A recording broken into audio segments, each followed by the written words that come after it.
뭐를 공부했는가 조금 한번 복습하고 오늘 도시및 주거환경 정비법 하겠습니다. 자, 우리 도시개발법은 도시개발 사업이죠. 이 도시개발 사업을 하기 위해서 일련의 절차를 규례놓고 있는 법이다. 그래서 이 도시개발법은 도시개발법이죠. 신시가지를 조성하는 사업입니다. 도시개발법. 요거 이제 2000년에 생긴다고 그랬어요. 2000년에 만들어진 법이다. 요즘에는 이제 신도시, 신시가지 조성은 이 도시개발법의 법적 근거를 두고서 신도시가 이루어지고 있다. 우리 도시개발 사업은 어디에서 한다고 그랬어요? 도시개발 사업 어디에서 하죠?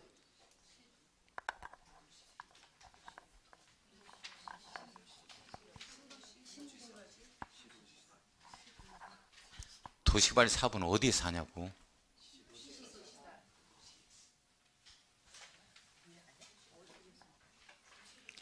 내가 그렇게 중요하다고 했는데 도시개발 사업은 어디에서 한다고 그랬어요? 어디에서? 어디에서 하냐고. 어디?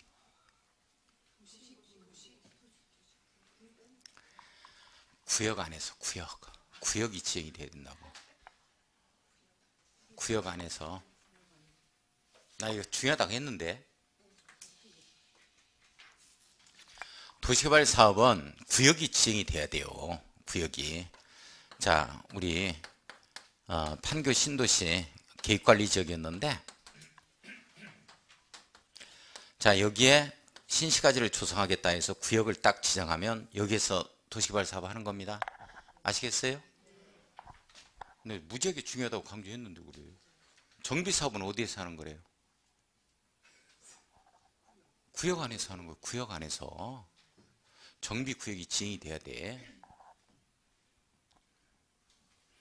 우리 부동산 공인중개사 공부는 어디서 해요? 새로운 행정고시 학원에서 해야 돼. 집에서도 하고. 다시 우리 도시개발 사업은 어디서 해요? 구역 안에서. 도시개발 구역이 지정이 돼야 된다니까. 그래서 구역을 지정한다 해서 뭐라 그랬어요? 이거 복습 들어가는 거예요. 공부 안 했구만. 이거 안 했어요? 우리 부동산 공법은 처음부터 공부 열심히 해야 된다. 3, 4월부터 하면 된다. 처음부터 열심히 하자 그랬지. 공부 안 했죠? 나 이게 기초 부분 해 들어가는 11월, 12월 과정. 이거 꼭 따라줘야 돼요. 지금 천천히 하니까. 이것도 못 따라주면 안 돼. 1월부터 두꺼운 책으로 가야 되거든. 1월부터 두꺼운 책으로 가야 되는데 두꺼운 책을 폈을 때 쭉 보다 보면 한 군데라도 아는 게 있어야 뭐 좀 어떤 취미를 붙이고 좀 재미를 붙이고 공부를 하지. 보는 쪽쪽 다 모르는 거야. 이게 볼 수가 없어요. 이게 정복이 안 된다니까. 그래서 이 두꺼운 책을 갖다가 정복하기 위해서 지금 워밍업 단계야. 그런데 꼭 필요한 것들이니까 알고 있어야 된다 하는 것들은 정리를 꼭 해주시기 바랍니다. 아시겠어요? 자, 도시개발 구역을 지정한다 해서 지정권자라 그러죠? 자, 원칙적인 지정권자 누가 되어지는 거고? 시, 도지사, 대도시, 시장 이렇게 되어지는 겁니다. 대도시, 시장. 동천지구에서 그리고 동백지구에서 도시개발 사업하겠다면 성남시장이 용인시장이 지정했겠죠? 자, 대도시장, 용인시장을 얘기합니다. 시도의사, 특별시장, 광역시장, 특별자치시장, 특별자치도의사, 그리고 경기도지사 이렇게 표현되는 거죠. 자, 예외적으로 지정권자가 예외적으로 누가 된다고 그랬어요? 국토교통부 장관이죠. 자, 국토교통부 장관 정부입니다. 이 정부가 지정권자가 되는 사유가 5가지가 있다 그랬죠. 이거 이유라 그랬어요? 여기 시험 문제 가장 많이 나왔다. 이게 바로 국관 삼시천이다. 이렇게 되죠? 국관 삼시천. 국가가 한다. 판교 신도시.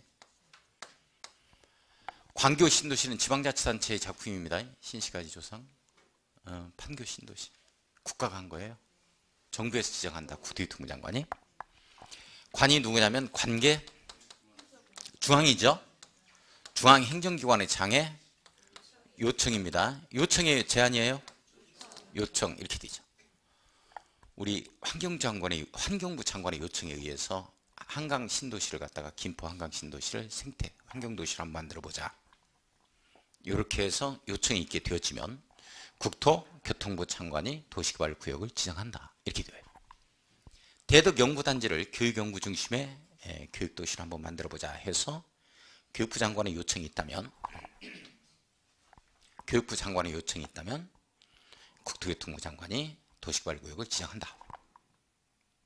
이걸 뭘로 낸 사례가 있냐면 교육부 장관을 교육감으로 고쳤어요. 교육감은 중앙행정기관의 장이 아니죠. 지방자치단체의 기관장입니다. 서울시 교육감 그리고 경기도 교육감 이렇게 되잖아요. 중앙행정기관의 장이 아니에요. 산업통상자원부 장관 또는 문화체육관광부 장관의 요청에 의해서 산업도시 또는 관광도시를 한번 만들어보자 해서 요청이 있게 되어지면 국토교통부 장관이 지정한다. 내용 이해 가요? 그렇게 되어집니다. 이걸 관계 시도이사에 있어서 요청해버리면 안 돼요. 중앙행정기관의 장. 자, 30만입니다. 30만 제곱미터 이상. 왜 30만이냐? 이건 나중에 다 설명해요. 지금은 이제 한번 가보는 거예요. 질문할 거 없어요. 자, 공공기관의 장. 공공기관장이죠. 그 다음에 정부 출연기관장입니다. 정부 출연기관장.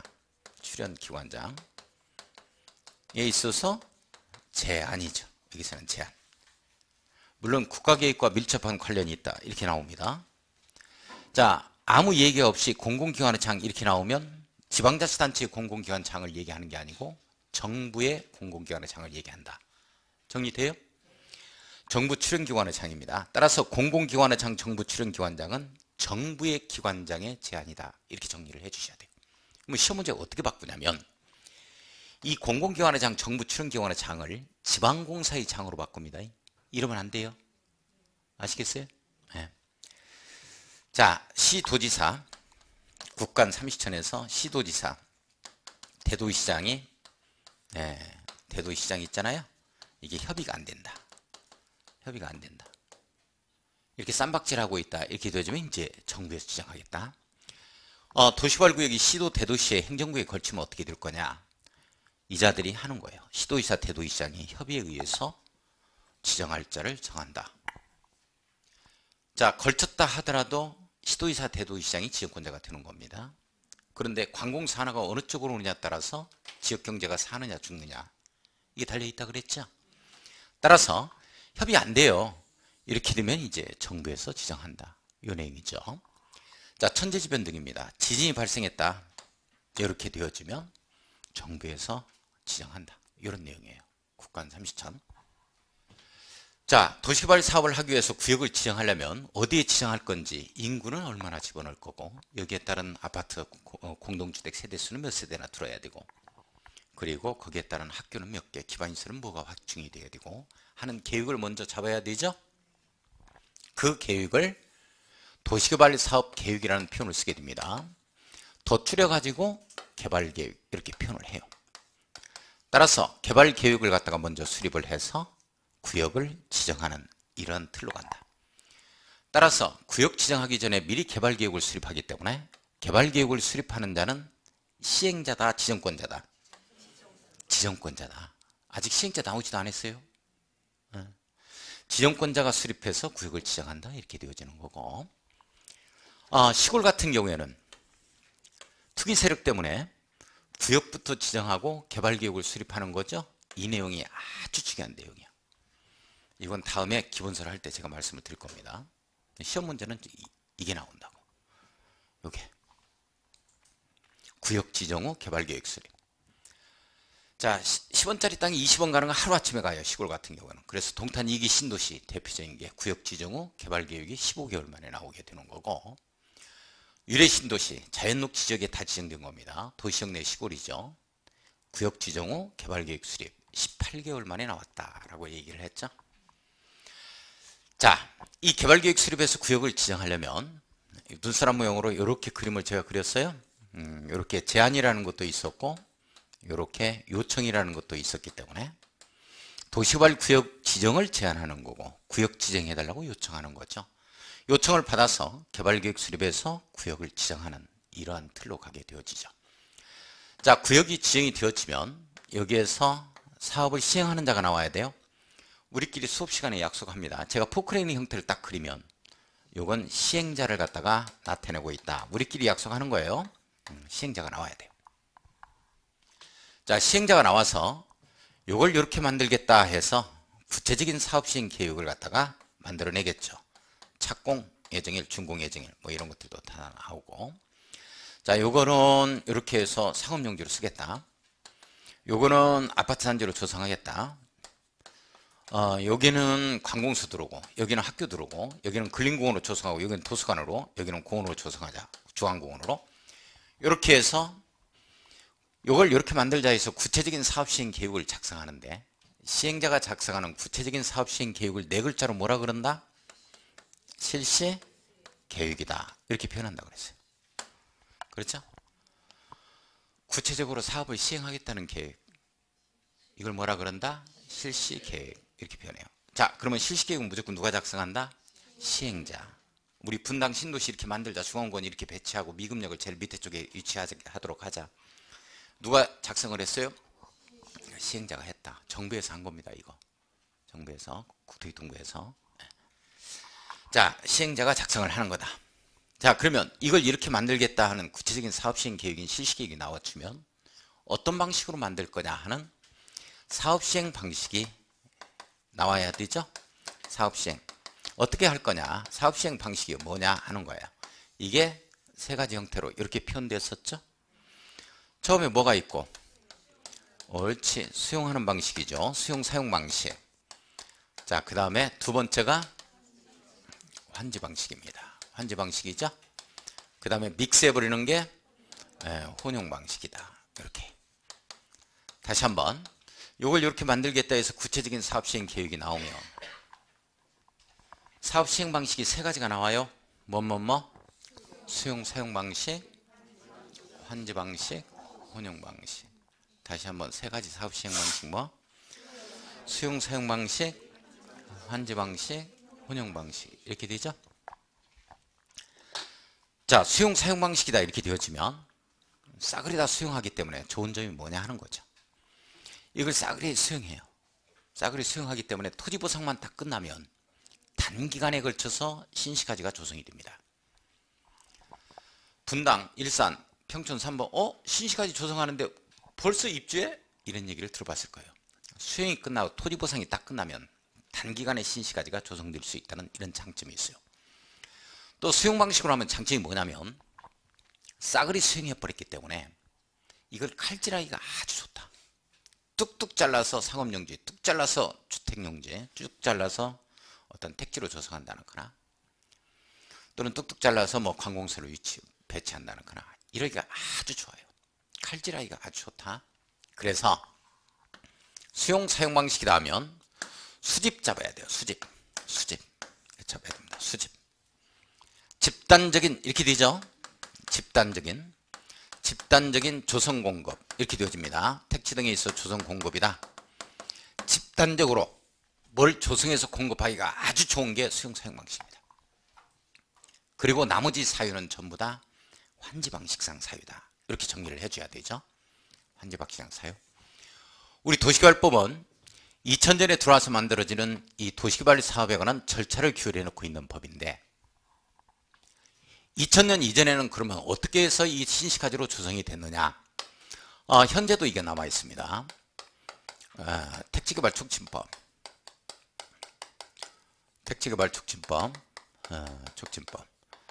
자, 지금은 없어졌어요. 이 토지구역정리사업법. 토지구역정리사업법입니다. 도시계획법. 주택건설 촉진법. 이런 여러가지 법에 의해서 신시가지가 조성이 됐어요. 자, 그런데 이렇게 중복되는 절차 그리고 비용도 많이 들죠. 그래서 단일 법률에 의해서 신시가지를 조성하자 해서 택지개발촉진법의 수용 파트하고 토지구역정리사업법은 이건 일본에서 들어온 일제 강점기 때 들어온 법입니다. 그래서 여기가 바로 환지 방식을 규례해놓고 있는 이 법입니다. 따라서 이 택지개발촉진법 수용 파트와 이 토지구역정리사업법이 없어지고 환지 파트를 주된 내용으로 해서 신시가지 조성사업에 관한 법을 만들게 되는데 이게 도시개발법이에요. 따라서 이 도시개발법은 수용 사용 파트와 환지 방식을 갖다가 규율하고 있는 이 파트를 주된 내용으로 하고 있는 이러한 법이다 라고 이해를 좀 해 놓을 수 있도록 합니다. 따라서 이 환지는 예전에 그 70년대 초반에 말이죠, 우리나라 농지 경지정리라는 게 있었어요. 이렇게 이게 국어가 있으면, 자, 이게 눈이 삐뚤빼뚤했었어요. 이게 이렇게 삐뚤빼뚤했었다. 가부농지, 이게 어른농지, 이게 병어농지, 이게 정어농지 이렇게 된다면 이걸 밀어버리고 반듯반듯하게 하죠.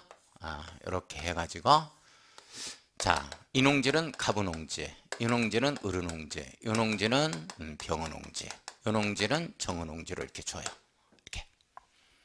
이게 바로 토지구역정리사업법의 법적 근거를 두고서 경지정리가 이루어졌던 겁니다. 따라서 환지방식이라는 말이 나오면 뭐를 구역한다, 뭐를 변경한다, 뭐를 분합한다, 뭐를 교환한다, 이런 용어가 쭉 들어가요. 이런 용어가 이렇게 되어지면 이 그림을 잘 떠올려야 돼요. 그래, 환지방식상 사유구나, 이렇게 정리를 하고, 그 다음에 지가가 오를 대로 올라버린 거예요. 자, 동천지구 같은 경우에는 지가가 상당히 많이 올라와 있었던 거죠. 이렇게 되어지면 지가가 너무 현저히 비싸요. 그러면 수용 사용 방식으로 갈 수가 없는 거야. 이렇게 되어지면 니네들이 이렇게 만드는데 공공시설을 굳이 빼주고 기반시설 굳이 빼주고 나머지 가지고 돈나가져라, 이렇게 되어집니다. 이걸 환지 방식이라 그러죠. 그래서 지가가 주변의 인근지역에 비해서 현저히 높다라는 표현을 쓰게 됩니다. 이렇게 되어지면 환지 방식이에요. 자, 이 내용이 많으니까 수집 이거 하나는 꼭 잡아야 돼요. 이 내용이 크로스 돼 가지고 시험 문제가 출제가 됩니다. 정리할 수 있겠어요? 수집, 그리고 나머지는 환지 방식상 사유, 이렇게 정리하고, 이건 믹스해버리는 게 이제 혼용 방식입니다. 자세하게는 또 이제 기본서를 가지고서 부연 설명을 하겠습니다. 자, 이렇게 되어지는 거다. 자, 그런데 자, 여기까지가 이제 지난주에 했던 내용이고, 지난주에 했던 내용 중에 복습을 지금 한번 해보는 겁니다. 지금 복습이에요. 구역을 지정한 상태에서 이게 해제되는 사유를 공부했죠. 구역 지정의 해제 사유 기억나요? 어떻게 했어요? 이게 옳지 사무실인가, 살갑게 하라 그랬죠? 결혼하기 전에 애인이 있었는데 헤어졌다가 몇십 년 만에 만났으니까 이게 사무실인가 하면 도망가지? 감탄어를 붙여야 돼. 이 말을, 이게 사무실인가? 재미없나 봐요. 고마워요. 복 많이 받으세요. 하는 일마다 잘 되고.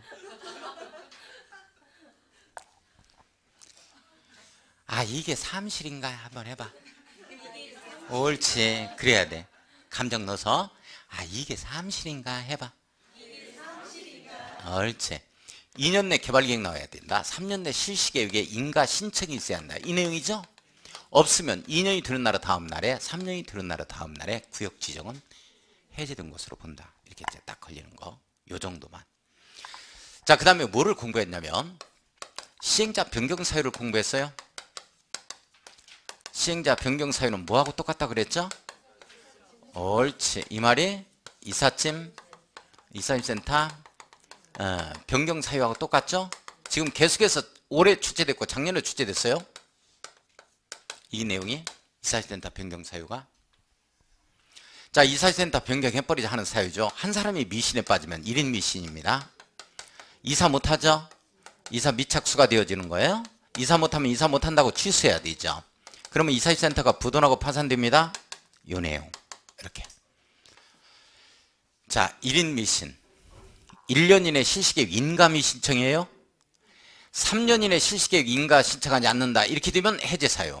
1년 이내 실시계획 인가비 신청하지 않는다. 이렇게 되면 시행자 바꿔버리자는 사유. 구분할 수 있겠어요? 내용 크로스됩니다. 왔다 갔다. 이사 미착수. 2년 이내 사업을 착공하지 않는다. 이 내용이죠. 자, 취소. 시행자 지정 취소, 실시계획 인가 취소입니다. 시행자의 부도 파산. 이렇게 되어지는 거예요. 시행자 바꿔버리자.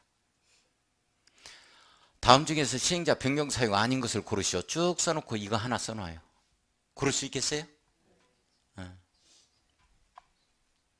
자, 여기까지가 지금 지난주에 했던 내용이죠. 그죠? 지금 어디를 보냐면 아무데나 봐. 어차피 모르니까. 농지법 펴놓고 봐도 괜찮아. 어차피 뭐 들어오는 게 없는데 머릿속에. 구두개 입법률 펴도 괜찮고 자기 농지법 펴놓고 봐도 괜찮아요. 건축법 펴서 놓고 봐도 괜찮고. 어차피 모르니까 한 번만 했어야 되는데 자꾸 하면은 또. 자, 20쪽 봐요. 20쪽. 20페이지에 수용 사용 방식 나오죠. 자, 수용 사용 방식을 보면 자, 1번 보세요. 시행자는 이렇게 되죠. 시행자는 동그라미 한번 딱 쳐봐요. 시행자는 동그라미 쳤어요. 도시개발 사업에 필요한 토지 등을 수용하거나 사용할 수 있다. 밑줄 긋습니다. 거기까지만 읽어요. 다만 읽으면 안 돼요. 왜? 뭔 말인지 모르니까. 자, 밑줄 한번 그었어요. 한번 읽어봐요. 밑줄 친 부분 시작. 시행자는 도시개발 사업에 필요한 토지 등을 수용하거나 사용할 수 있다. 됐어요? 자, 잠깐 시험 문제 어떻게 뜨느냐면 보고 대답 보고. 민간 시행자를 제외한 공공시행자만이 도시개발 사업에 필요한 토지 등을 수용하거나 사용할 수 있다. OX. X야. 이 법이 만들어지기 전에는 공영개발을 앞세워서 공적 주체만이 수용권이 있었어요. 그런데 알박기 문제를 스스로 니네들이 해결해보라. 사인한테도 민간한테도 한번 수용권을 주자 하는 취지에 의해서 만들어진 이 법이 도시개발법입니다. 그래서 도시개발법의 이 배경을 보면, 제정되는 이 배경을 보면 민간 시행자도 수용권을 주자는 취지예요. 이 내용이. 이 내용이 아주 중요한 내용이에요. 그러니까 모든 시행자가, 민간 시행자도 사용 방식으로 사업을 시행할 수 있다 없다? 있다가 되어지는 거야. 내용 됐어요? 따라서 시행자는 이렇게 딱 출발해야지. 이걸 공공시행자만이 이런 얘기가 나오면 틀린다고. 민간 시행자는 사용할 수 없다 하면 틀려. 자, 지금 어디를 보냐면 밑에 3, 4, 5를 딱 묶고 별표 쳐요. 3, 4, 5를 딱 묶어놓고 별표 딱 칩니다. 별표 쳤어요? 자, 3번에 토지상환 채권 밑줄, 4번에 이주대책 밑줄, 5번에 선수금 밑줄 거예요. 자, 토지상환 채권에 토의 동그라미, 이주대책에서 이의 동그라미, 선수금에 선의 동그라미 칩니다. 자, 잘 봐요. 여기 봅니다. 여기. 자,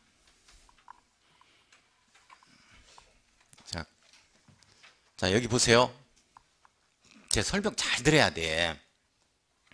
제가 이제 그 기본서에 딱 들어가면 미처 빠뜨릴 수 있는, 다시 말해서 설명을 안 하고 넘어갈 수 있는 부분이 바로 지금 기초 단계에서 해 들어가는 거니까.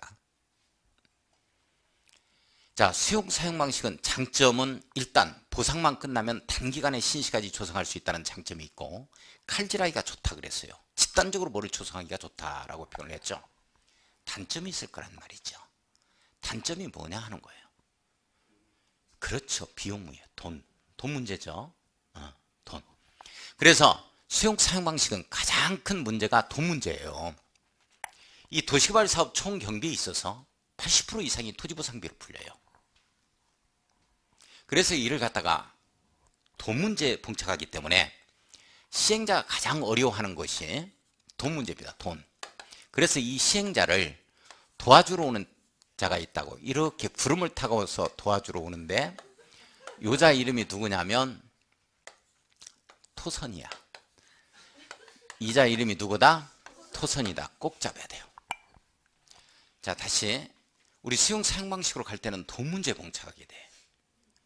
돈만 있으면 문제가 안 되는데, 그래서 이 시행자를 도와주러 오는 자가 있다. 이자 이름이 뭐다? 토선이다 이렇게 되어지는 거예요. 토선이다 이렇게. 한 8월에 가면 이것 가지고 질문해요. 이게 뭐냐고. 이게 뭐냐면 여의봉이야. 여의봉. 그래서 돈 나와라 뚝딱 비비디 바비디보 하면 돈이 우수수 떨어져요. 자, 따라서 합니다. 토지 상환 채권, 토지 상환 채권, 토지 상환 채권, 선수금, 이주 대책, 이주 대책, 토지 상환 채권, 선수금, 이주 대책, 토선이 누구를 도와주러 왔다? 시행자. 잊어서는 안 돼요. 자, 이게 무슨 말이냐?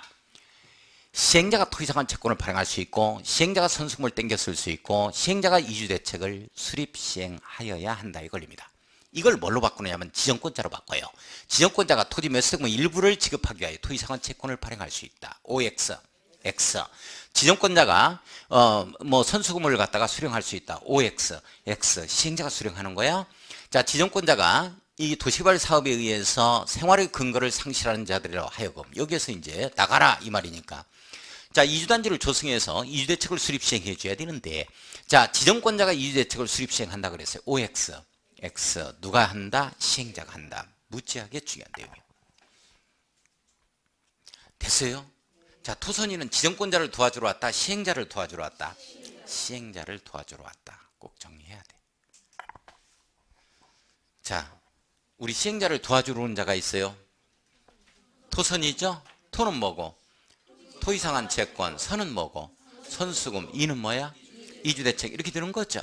그죠? 자, 그러면 토선이라는 말은 수용 사용 방식에서 나온다, 환지 방식에서 나온다? 그렇지. 수용 사용 방식이지. 자, 그러면 시험 문제 어떻게 떴느냐? 이렇게 떴어요. 도시개발 사업을 환지 방식으로 사업을 시행하는 경우에. 자, 시행자는 토지 등 매수 등의 일부를 갖다가 지급하기 위해서 이 토지상환 채권을 발행할 수 있다. 뭐 이런 지문이 떴어요. OX, X.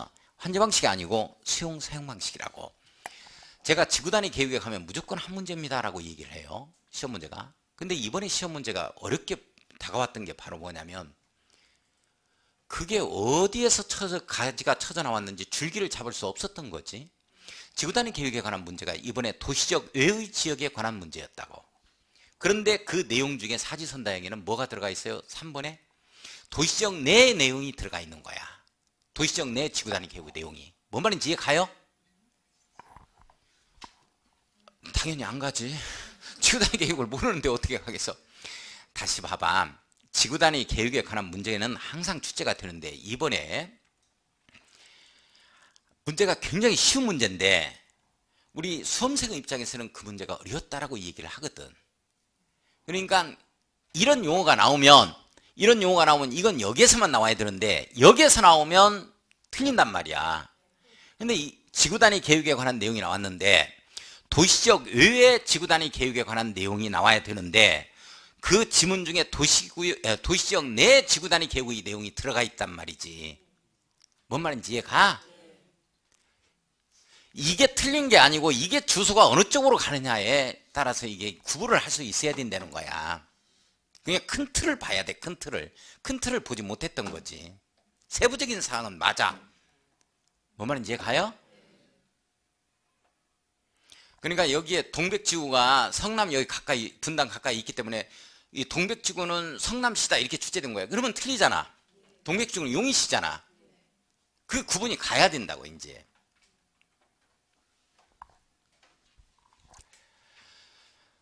자, 이 토선이를 누구를 도와주러 왔다? 시행자를 도와주러 왔다. 이건 무슨 방식에서 나오는 용어다? 수용 사용 방식에서 나오는 용어다. 여기까지.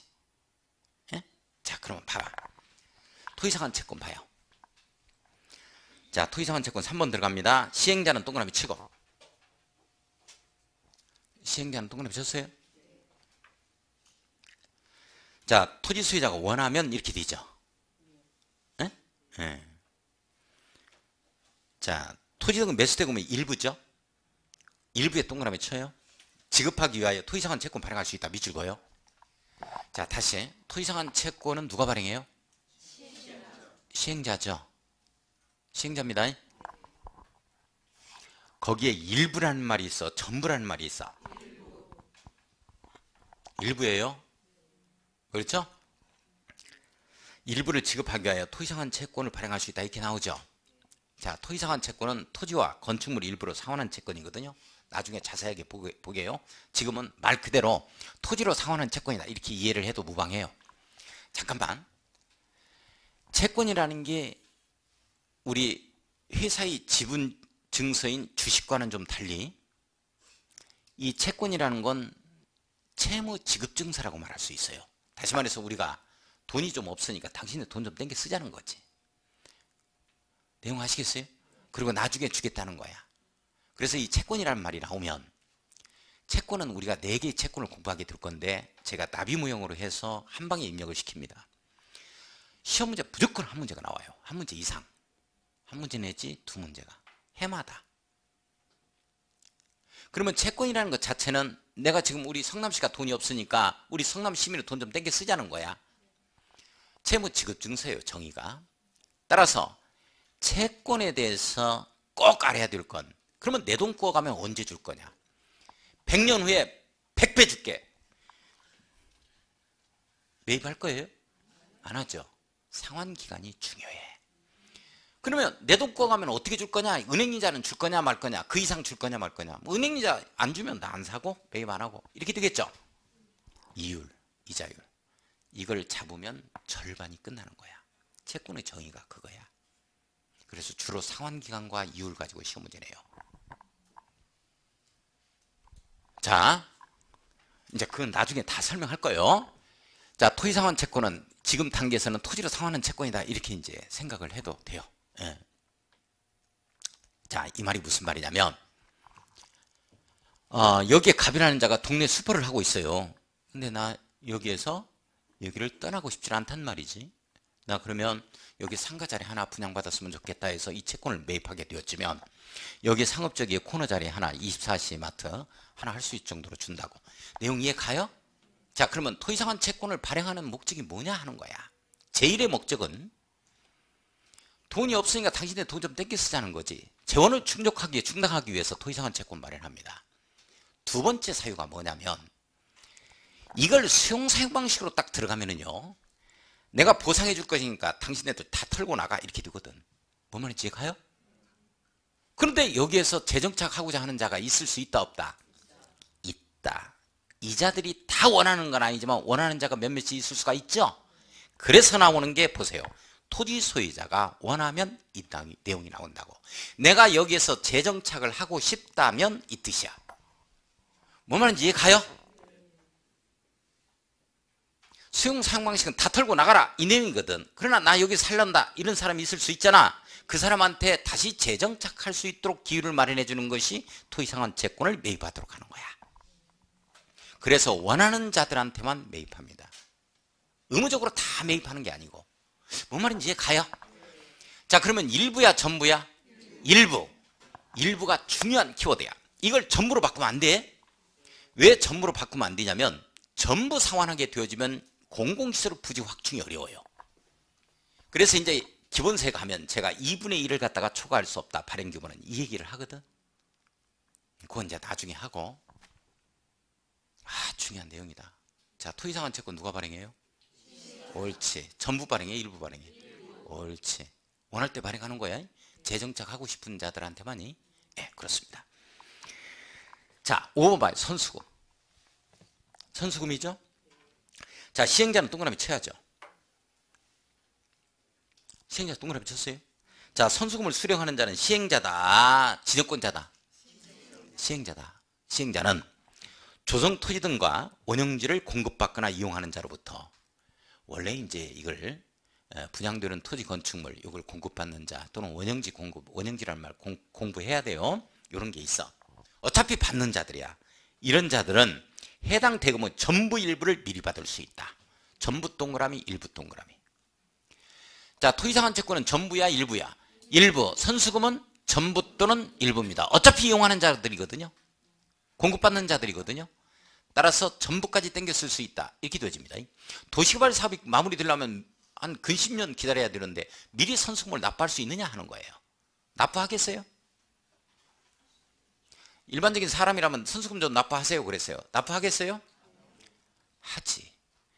이 이게 이제 할인한 금액으로 해서 이게 또 해주고 각종 세제 혜택이 있어요. 부여하는 게 많아. 선수금 미리 납부합니다. 자, 다시 한번 토이상한 채권이다 이렇게 되어지면 일부야 전부야? 일부. 선수금이 나오면 전부 또는 일부. 전부 다 토이상한 채권 토선이는 누구를 도와주러 왔다? 시행자를 도와주러 왔다. 이렇게 되어지는 거예요. 자, 그 다음에 4번 이주대책 봐요. 자, 시행자는 동그라미 쳐야죠. 시행자는 도시개발 사업의 시행에 필요한 토지 등의 제공으로 생활의 근거를 상실하게 되는 자이거나 이주대책 등을 수립 시행해야 한다. 밑줄 긋습니다. 자, 꼭 시험 문제는 어떻게 나오냐면 지정권자가 이주대책 등을 수립 시행한다 이렇게 나온다고. OX, X. 이주대책 누가 수립 시행한다? 시행자. 꼭 정리해야 돼요. 토선이 누구를 갖다가 도와주러 왔다? 시행자. 나 이렇게까지 얘기하는데 정리 안 하면 안 돼요. 네. 자, 우리 이주대책은 우리 이제 도시개발법에는 이렇게 해서 딱 끝나지만 이주대책 수립하는 것도 아주 복잡합니다. 여기에도 무슨 놈의 슈퍼 하는데 뭐 사업자 등록 한 사람이 있을 거고 안 한 사람이 있을 거고 여기에 개척교회가 있다 여기에 뭐 개척교회가 아닌 교회가 있다 이런 것들도 하는데 굉장히 아주 뭐 복잡해요. 근데 우리는 다행히 그런 세부적인 사항은 공부하지 않고 이 법령에서 나오는 요 내용만 하고 시험장에 가면 됩니다. 여기에서 출제가 되니까. 내용 아시겠어요? 예, 이렇게 돼. 자, 다시 우리 수용 사용 방식에서 시행자를 도와주러 오는 자가 있는데 이 자 이름이 뭐다? 토선이다. 이렇게 되어집니다. 자, 그러면 요 정도 하고 환지 방식 봐요. 환지 방식. 이렇게. 자, 환지 방식 봅니다. 자, 환지라는 말은 환지다 이렇게 되어지면 환지 이렇게 되어지면 환지다 하면은 땅을 교환해 준다는 얘기죠. 땅을 교환해 주겠다 하는 내용이에요. 교환한다 이 내용이에요. 이렇게. 자, 새 땅으로 교환해 주겠다 이렇게 되어집니다. 이걸 환지라 그래요. 그러면 종전 땅 대신에 새 땅 주는 걸 뭐라 그런다? 환지 이렇게 표현해. 그러면 잘 보세요. 여기 봐요. 여기 뭐 쓸 것도 없어요. 자, 이 필기는 여기 필기가 다 되어 있어요. 이 그림책이. 이번에 그 합격자 모임에 제가 한번 가봤어요. 저는 합격자 모임을 안 갑니다. 왜 안 가는지 아세요? 우리 같이 1년 동안 같이 머리를 맞대고 공부를 했음에도 불구하고 꼭 오셔야 할 분이 안 오신 분들이 있어요. 솔직히 마음이 아파요. 기분이 좋지는 않습니다. 좋기도 하고 좋지도 않아요. 이게 강사 입장이야. 꼭 술 한잔 따라주면 그래 고맙습니다라고 웃기는 하지만 그 웃음 뒤에는 상당히 씁쓸한 이러한 생각이 항상 들어요. 그래서 좀 합격자 모임에 가는 걸 저는 들 수 있으면 좀 꺼립니다. 오라고 해도 안 가고 좀 그래요. 근데 올해는 한번 또 가봤는데 다는 못 가고 이제 한 번만 가봤는데 거기에서 합격자들이 이구동성으로 말하는 공통된 특징이 뭐냐면 처음부터 강의를 들으셨던 분은 입문서 하루 완성 이게 무지하게 도움이 됐다. 막판에 10월에 가가지고 시험 보기 일주일 전에 굉장히 불안해했었는데 입문서 하루 완성으로 그때 뭐 그냥 이렇게 듣기만 해서 좀 마음의 평온을 좀 찾을 수 있었다라는 얘기가 좀 있었고 그 다음에 이제 늦게 오신 분들이에요. 한 3월 4월 이렇게 오신 분들은 2차만 준비하시는 분들인데 자신이 있었다는 거죠. 그래서 늦게 오신 분들은 이 체계도를 보고서 대단히 이게 바로 틀을 잡을 수가 있었다 이렇게 얘기를 하더라고요. 그냥 공부 안 된 상태에서는 이 체계도 봐도 틀 안 잡힙니다. 그 얘기를 하는 게 가장 많았어요. 자, 그 다음에 그러면 이제 점수대를 한번 조사를 한번 해봤죠. 가장 이상적인 점수입니다.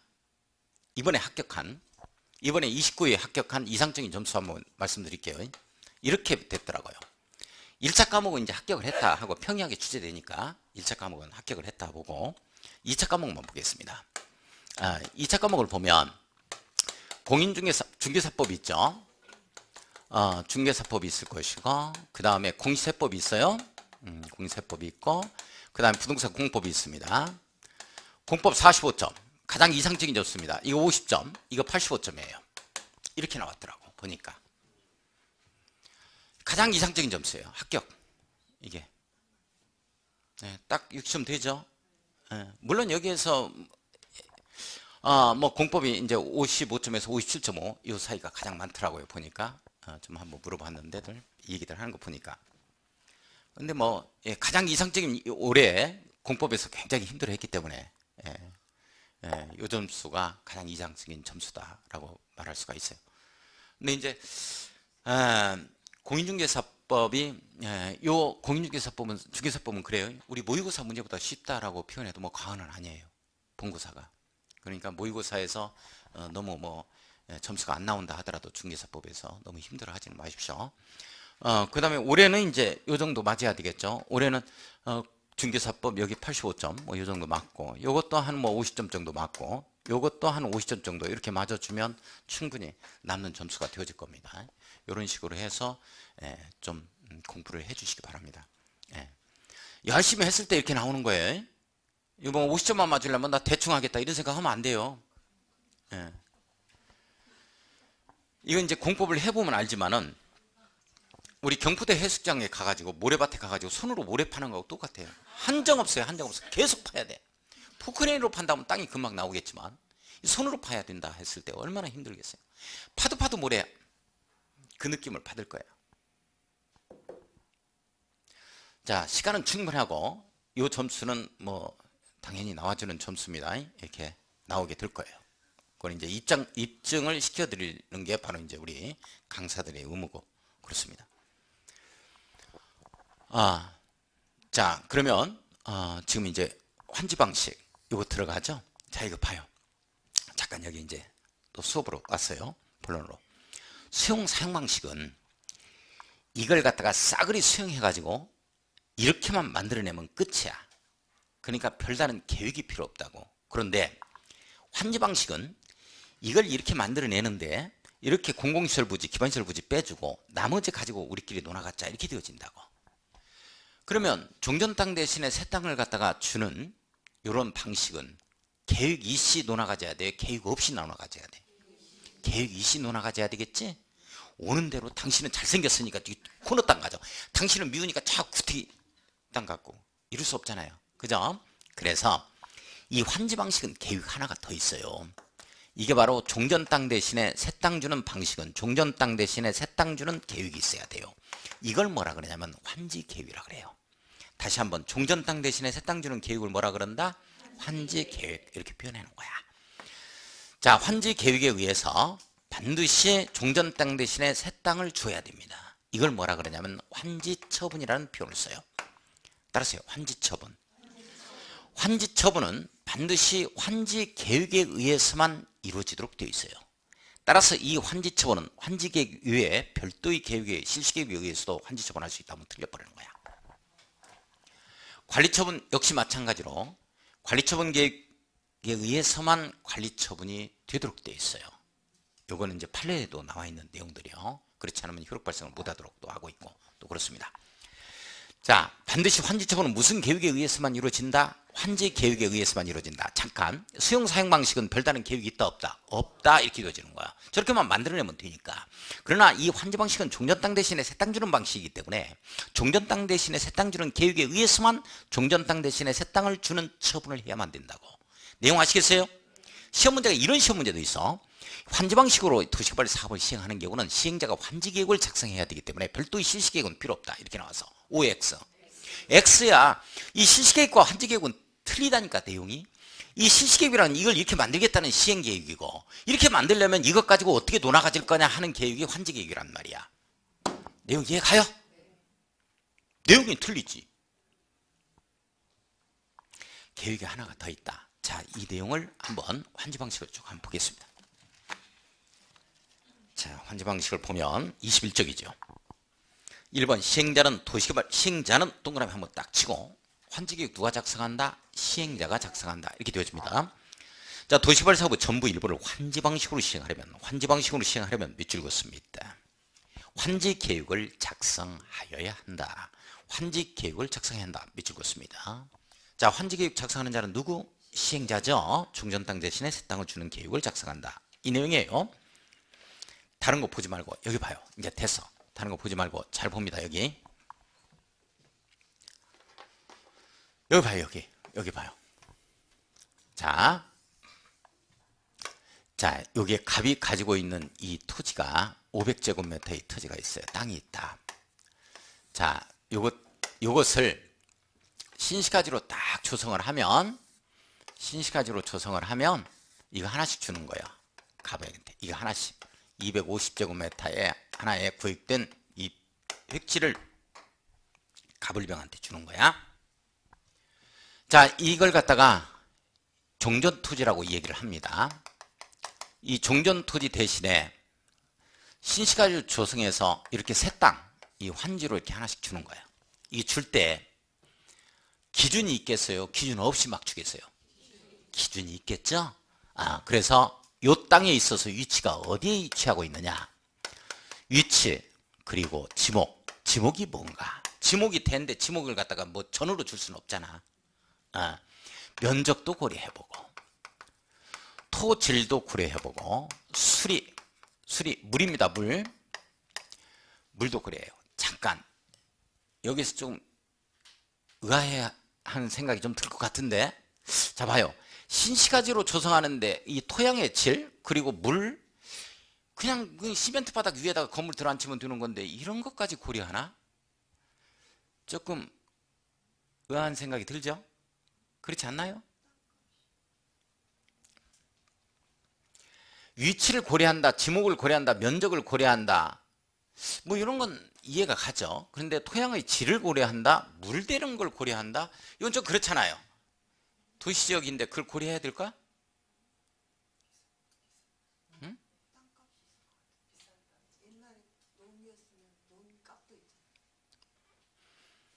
아니 그러니까 이게 돈이었다 하더라도 예를 들어서 이렇게 신시가지로 조성을 한다니까. 그러면 이런 것들을 고려할 때 위치나 지목, 면적 뭐 이런 것들 다 고려하는 것은 조금 이해가 가지만 어차피 신시가지 조성인데, 응? 이게 토양의 질까지, 물대는 것까지, 이런 것까지 고려할 필요는 없겠지? 신시가지 조성하는데. 그래 안 그래? 응?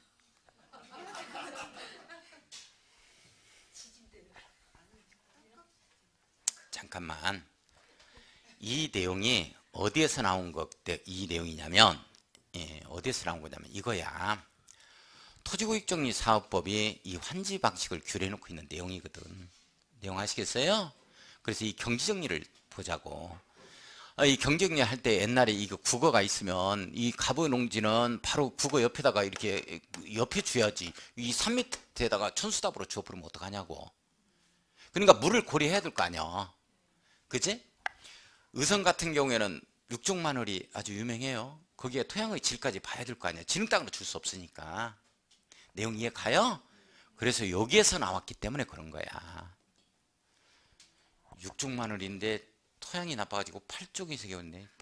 8쪽 마늘이 더 나은 건가? 자 봐요.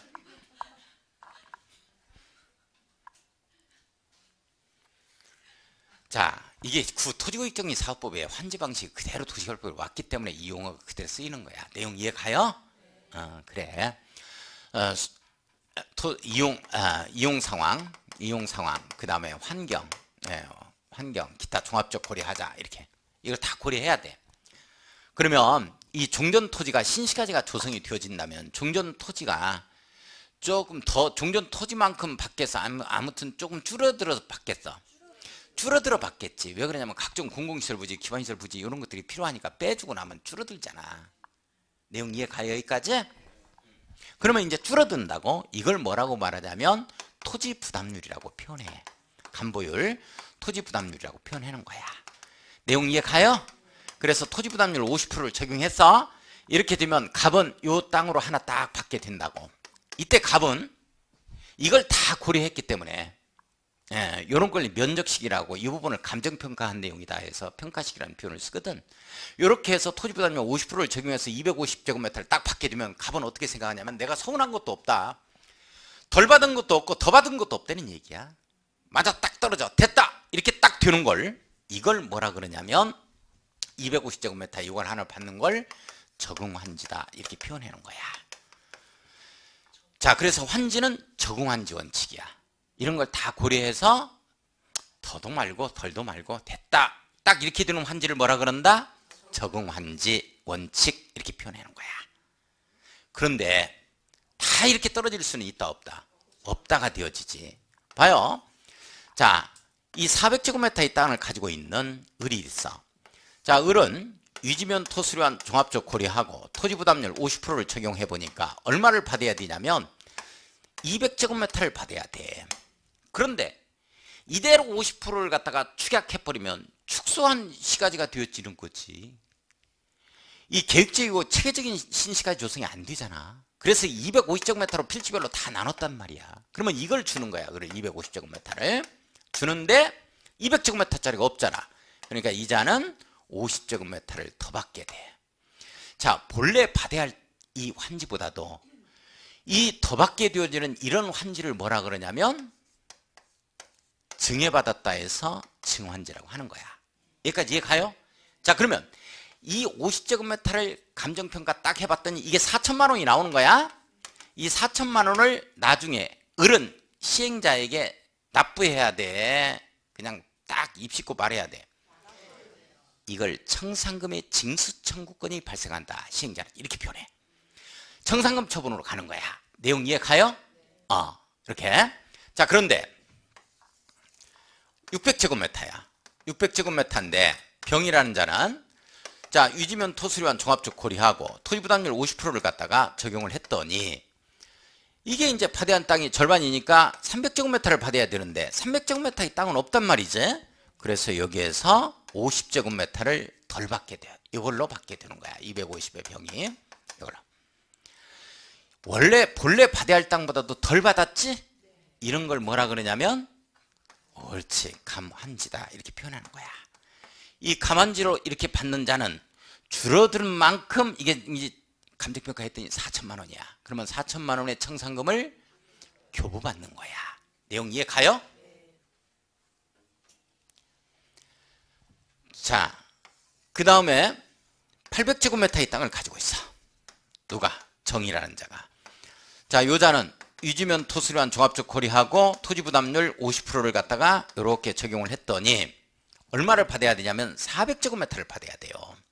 근데 이자가 나 이거 땅으로만 안 받겠다 이렇게 되어지는 거야. 정이 뭐라 그러냐면 나 건물하고 땅하고 같이 달라 하고 신청을 해야 돼. 반드시. 동의 요건이 아니에요. 신청 요건입니다. 나는 건물 땅으로 한꺼번에 달라. 땅이 많으니까. 이렇게 할 수 있다 없다?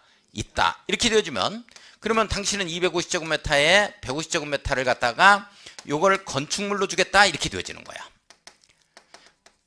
자, 이건 토지로 주고 이렇게 건물 땅으로 주는 걸 뭐라 그러냐면 입체환지라고 표현합니다. 여기까지 이해 가요? 이렇게 됐어. 자, 그러면 지금 어디를 보냐면 다른 거 다 놔두고 22쪽 보세요. 22페이지 봤어요? 다른 거 공부하는 거 아닙니다. 나는 이거 인문서 하루 완성 7시간 강의 다 끝마쳤어요. 들어봤어요? 5번 이상 들어봐야 돼요. 5번 이상. 한 번 들어가지고는 안 됩니다. 귀가 좀 뚫려야 되거든요. 그냥 무작정 들어. 필리핀 원주민 데리다가 이게 성남시 분당구에 하면 그냥 성남시 분당구에. 거기에 제일 밑에 보면 22쪽에 등기 나오죠. 14일이라는 표현 나와요. 14일만 동그라미만 딱 쳐요. 14일 이내에 등기한다 이런 내용이거든요. 뭐 읽지 말고 읽어도 뭔 말인지 모르니까 자, 조금 쉬었다가 도시 및 주거환경 정비법 갈 거예요. 좀 쉬었다 가겠습니다.